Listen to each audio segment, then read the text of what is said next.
Welcome to our latest Swampcast. We are here at Jacksonville Municipal Stadium. Robbie, Andreu, and Pat Dooley, the Gainesville Sun, where Florida loses to Georgia. Disappointing loss for Florida, especially because of how poorly they played on defense. Robbie, let's start from the very beginning.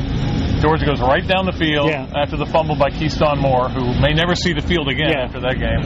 And they obviously run the ball mostly. And then after the after the touchdown scored, the Georgia players rushed the field, the entire team.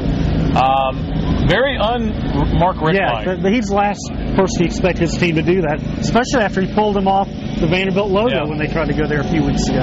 Well, hypocrisy knows no boundaries. There's no question about that. But that didn't mean, that's not why Florida lost the game. They lost the game because their defense could not stop Georgia. The bad news is they couldn't stop the run. The worst news is they couldn't stop the pass. No, and they gave up so many big plays, Pat. I mean, 84-yard touchdown passes. You don't see those often, yet Georgia made it look too easy. And then they're gutting them for the run. It was like a nightmare for Florida's defense. I thought the kind of the whole game in microcosm, Georgia's got the ball. You know they're going to just run up the middle to run the clock out after Florida has the snap, doesn't get to Tebow, and they still get a first down. Yeah. And that's pathetic. That's the only word for it. Yeah. And then, like the 3rd and 12 they had before Florida had a chance to get off the field in the fourth quarter. Yeah. Even the TV guys I listened to them were saying the coverage is way too soft. And before the ball is hiked, I think it's Wendy Pierre, starts sprinting back, so the cushion got even bigger. Easy 21-yard completion, keep the drive alive, score a touchdown, game over. Urban keeps talking about how they've got to be tighter on their coverage. Well, then do it. Yeah. Because look, we knew this defense was not going to be a great defense, but you thought it would get better as the season went along. The last 2 games it has been abysmal. No, individual players are getting better. Yeah. Like 1 week it's the defensive end, 1 week it's a linebacker, but not together. They're not coming together well as a team and doing it. Certainly hurt that Tebow's shoulder was bothering him because, as you saw, he held the ball too long, didn't kind of break out of the pocket when he felt the pressure like he normally does.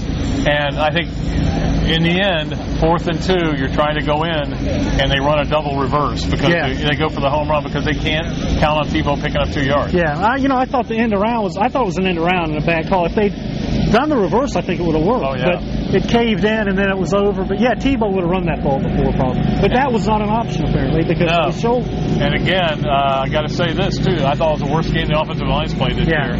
It looked a lot like the Chris Leak offense at times, Matt. A quarterback that's pretty much immobile because they weren't letting him run. Yep. And they were that's why Georgia was blitzing so much, I think. Yeah. Tebow commented about all the blitzes they threw at him. Well, they wouldn't have been there if he had his usual mobility and they were letting him run the ball. You would have had a spy on him or something like that. Yeah. They didn't even have to do that. Instead, they came after him, sacked him 6 times.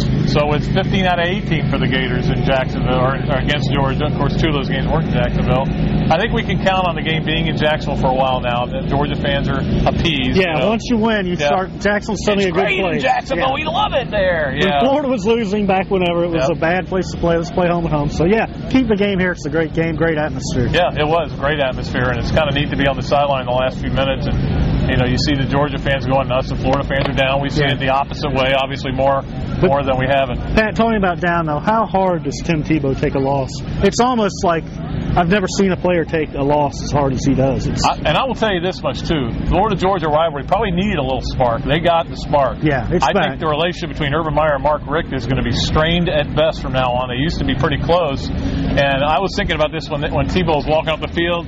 They screwed up. They made Tebow mad. This game is going to mean more to him than it ever has next year. But like Meyer said, the one thing he told the players, remember this. Yeah. We're playing them next year. Remember this. And, like the old that they were saying before the year, if you're going to get Florida, get them out. So teams are going to get them a little bit, and then we'll see what happens after that. I don't hate to say wait till next year, but this is kind of what we thought was going to happen at the start of the year. So nobody should be shocked by this. No, absolutely not. I think the only thing that's surprising is they haven't improved defensively. They've actually kind of regressed. But again, great quarterback in Stafford, great quarterback last week. All I know, though, is Mississippi State didn't have any trouble with No. Florida has lost confidence on defense. Yeah, they have. The players have lost confidence. I think the coaches are trying to get confidence in them, letting them man up a little bit, but they're not covering anybody, so they're getting plays made on them, and the confidence further erodes with each game. Time to regroup because they've got Vandy next week for homecoming, and then, of course, South Carolina. If they can win those 2 games, the way this season's gone, and just when you thought you'd see everything, an entire team rushing the field after the first touchdown, nothing would shock me. But the bottom line is Florida probably heading for a minor bowl game now with this loss. Yeah, a lot of ball to play. I think like Tim Tebow said, we don't need to worry about titles and holding up trophies anymore. It's just try to get better the rest of the way. Absolutely. And I think that's kind of the goal for this team. Well, this is going to call it a day for tonight, and then we'll be back with you next Thursday. We'll be previewing the Vanderbilt game, Florida and Vanderbilt. Vanderbilt come from behind win over Miami of Ohio today. Good to get back in the swamp for a home game. Wow. It's been a long time. It's amazing how long it's been. I hope I remember where my pass is. Yeah. But that's going to do it for tonight. We will see you next time. Pat Dooley, Robbie Andreu saying so long from Jacksonville.